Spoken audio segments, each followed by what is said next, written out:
I'm back with a review for one of the best RPGs on the Super Nintendo, Chrono Trigger. This is one of those games that has endured in most gamers' minds for decades, and will likely continue to do so for many years to come. The story of Chrono Trigger was very unique for the time with the way it utilized multiple story branches via time travel. The game begins with a boy named Chrono being woken up by his mother. By the way, have you noticed how many games open this way?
This is like the equivalent of your party has gathered in a dark tavern in Dungeons & Dragons. Anyway, you get woken up and told that your inventor friend wants you to be at her presentation at the fair just north of your house. Whilst checking out the sights, such as drinking as much soda as possible and fighting the robot Gato,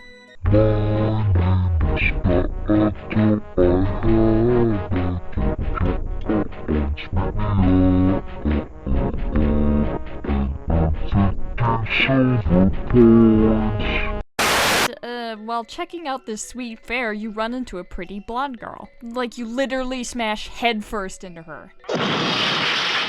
After returning the pendant she drops, she tells you her name is Marl and asks if you will show her around the rest of the fair. Which is actually not optional, so just say yes. This part really amuses me because you actually can't not run into her. If you know where she shows up, you can avoid running into her, but then the story doesn't go anywhere. So you gotta go ram into her on purpose. Accident my ass! After touring the fair and stopping to buy some candy, actually stopping, if you move at all during this part, she'll drag you back and you'll have to wait all over again. Jesus, Marl, hurry up. You go to Luca's presentation. She's showing off her newest invention, which is a freaking teleporter that works. Holy crap, dude. Since it works so well, Marl decides that she wants to give it a try and jumps up on there. However, instead of going from one pad to the other, Marl's pendant begins to glow mysteriously and she suddenly completely disappears. After everyone's done completely flipping their shit, Chrono decides to grab the pendant and follow her. When he finds himself thrown 400 years in the past, the game's story is officially underway and soon becomes a memorable web of time travel, paradoxes, and an enemy that threatens to destroy the entire world.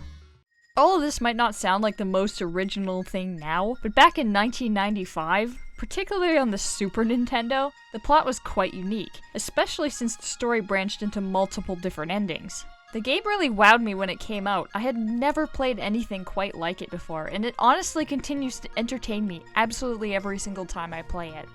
Chrono Trigger also features a cast of unique and likable characters. From Frog, a frog knight that speaks in ye olde English, to Isla, an absurdly strong cave woman. There is certain to be someone you connect with.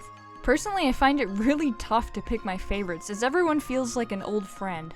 The battle system in Chrono Trigger is really similar to the Super Nintendo Final Fantasies, but with a twist. While you have your regular actions like attack and items, you also have special abilities called techs.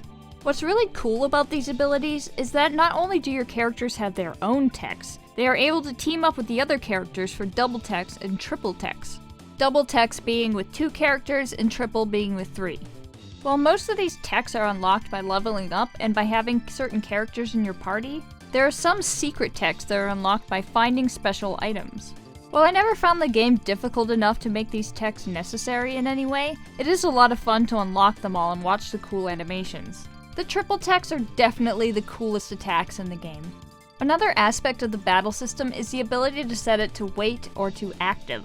This is quite similar to Final Fantasy, in that the active system will have enemies constantly acting, while the wait system will give you a bit of time to choose. Enemies won't wait around forever, even if you choose wait, but if you're a bit slower at choosing commands, then this option is very helpful.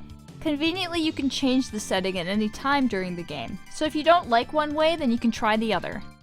The awesomeness of this game doesn't end there. The music and graphics cannot be forgotten either. The music is by Yasunori Mitsuda and is so well known and so beloved that it can't really be called anything other than classic. Seriously, go play this in a room full of gamers and see how many people start humming along with it. The Super Nintendo didn't really have the best sound chip out there. It was really easy to make tracks with all sorts of awful honking noises.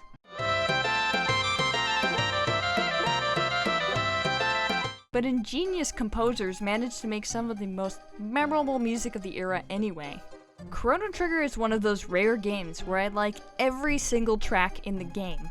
Every song fits the scenes extremely well and is often really catchy. I've gotten songs from this game stuck in my head for weeks at a time. Now that I think about it, if I added up all the time I spent with these songs in my head, how many hours would it add up to? I wouldn't be surprised if it was in the months or years category. Yeah, the songs really are that good. Just listen a little bit here.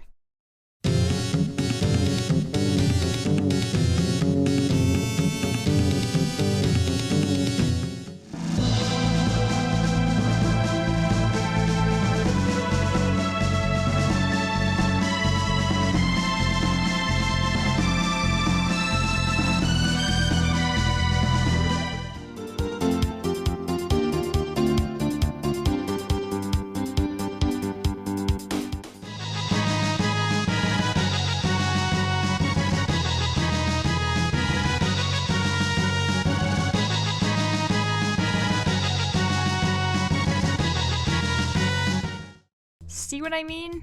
Even all the sound effects are memorable. You could play clips of them completely out of context and I would recognize them immediately, especially if it was stuff like Chrono's Lumiere attack,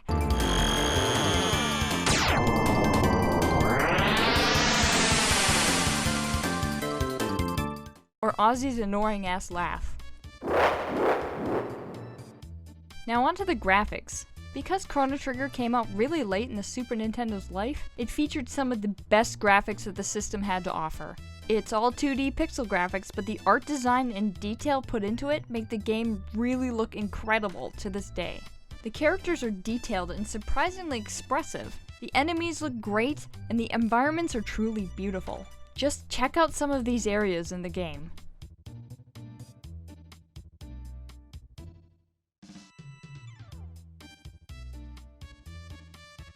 All of the effects look really cool too. Just look at this stuff.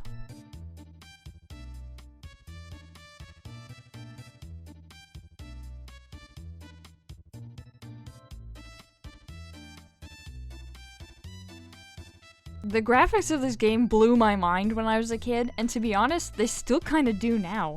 Really, who knew that the Super Nintendo was capable of all that? So that's Chrono Trigger in a nutshell.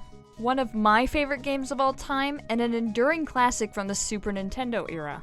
It's really hard to convey just how amazing this game is, even with a video review, so I implore you to play this one. This is a classic that really should not be missed, and it was even re-released on the Nintendo DS, which makes it even easier to track down. Just be sure to avoid the PlayStation version, that one's really bad. Get this game any way that you can and give it a try. I promise you won't be let down.